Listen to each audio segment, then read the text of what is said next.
Hi, my name is Katya Dmitrieva. I'm a U.S. economics reporter at Bloomberg News in Washington, D.C. And that's actually where we are right now, at the headquarters of the IMF. So I'm sitting here with Paolo Moro, Deputy Director, Fiscal Affairs at IMF, and we're going to be talking about the Fiscal Monitor. It's the October 2019 Fiscal Monitor report that was just launched today, just now actually. So you could read that story on the Bloomberg terminal. And right now we're going to be talking about the report. And I think the first big question, we're talking about climate change, we're talking about these developments, and especially in the last few weeks, we've had these mass protests. People are really talking about this and acknowledging the issue. What's the biggest takeaway that you would like people to take away from the report? What's the big takeaway from the Fiscal Monitor? Katya, there's increasing concern about climate change. I think the general population is concerned about climate change. I'm frankly worried about the future of my own children. And for the IMF, climate change is something which has macroeconomic implications. So it's really central to our work. The key message of the Fiscal Monitor is that fiscal policy can be one of the key ingredients in solving the problem. So fiscal policies can be really key to fighting climate change. What we talk about in the Fiscal Monitor is how do you reshape the tax system? How do you reshape fiscal policies in a way that both reduces incentives for people and firms to emit carbon, but at the same time is something that ensures a better future for everybody? And I can talk to you about the various instruments. Let's I can talk talk to you about details, the implications for households. So the starting point for us is that we really need to step up the ambition of policies, because what the global community has put together so far is just not enough.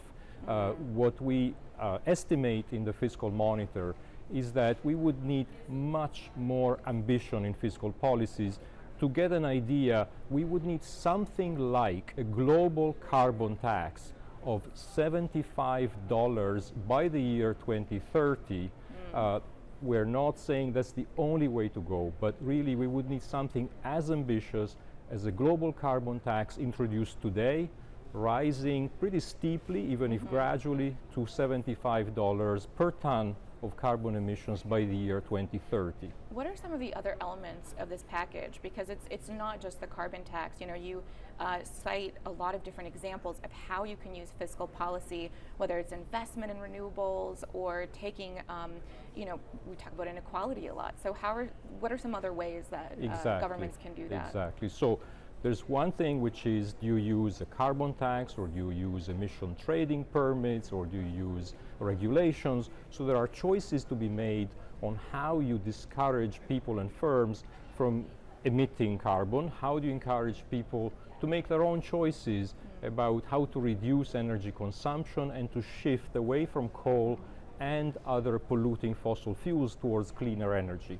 So that's one element of what we look at. We look at the pros and cons of different instruments, but perhaps even more important, how you construct a package of policies such that you take some of the revenues that you get through carbon taxation and you use those revenues in order to help people.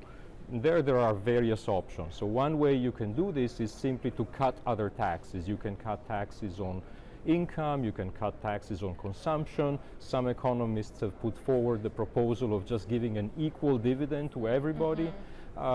UBI, Andrew Yang. Very much so, and we had something on that in a couple of fiscal monitors ago.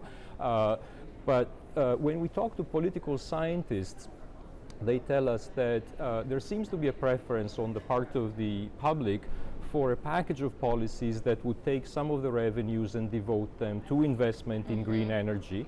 If we're talking about developing countries, you could think about taking part of the money and devoting it to investment in healthcare, education, meeting the sustainable development goals. So the bottom line is that we can work with governments to figure out a package of policies that is both economically efficient and gives a fair distribution of the burden throughout the population. The one thing I want to add is that when we construct these packages, we need to be very mindful of groups of people, communities that are particularly impacted by the transition And I'm thinking here, for example, of coal mining communities, because Right. as you transition away from coal, that's a group that would require a lot of support to ensure a better future for them. Right, so like job retraining would be an example of something the government could do to wean the economy off of fossil fuels. So I thought that was an interesting example. Indeed, or it could yeah. be something like cleanup of mines or building hospitals. So there's a whole range of policies, and it really depends on the particular circumstances. How do you make it work politically? And I'm going to use the U.S. as an example because we're here. How do you see these policies playing out or working with the U.S. government, for example, to get these things done? Well, I think, first of all, there is a lot of action already in the United States. Companies are doing a lot, states are doing a lot, so there is action here, and there's a lot of enthusiasm on the part of the population here and around the world. The United States is a key player in this. China, India, many other countries are very important emitters. One of our proposals in the Fiscal Monitor is to try and increase global ambition. Think about an international carbon price floor where the large emitters would kind of kickstart the process and agree on a common price floor.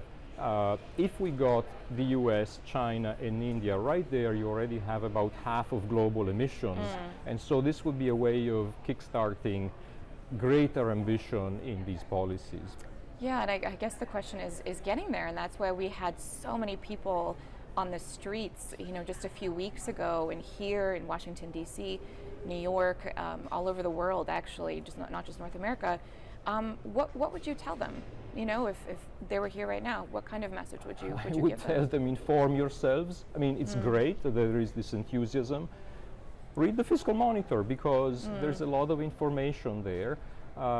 Find out about the science of climate change. Take some online courses from the University of Chicago. You can learn about the science of these things, and then channel that knowledge into persuading governments in your own country and globally to take more ambitious action.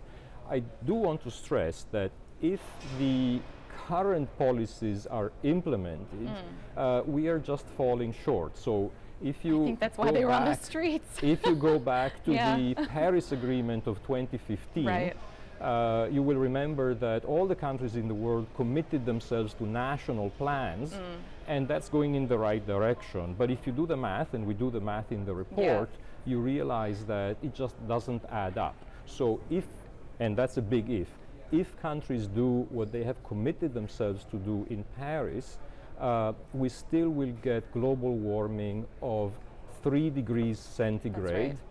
And the scientists have told us, and the Paris conference has accepted, that 1.5 to 2 degrees centigrade is the max. extent of global warming that is safe and consistent with where we want to be. So we are very far away from that, and that's why it's important that we step up the degree of global ambition.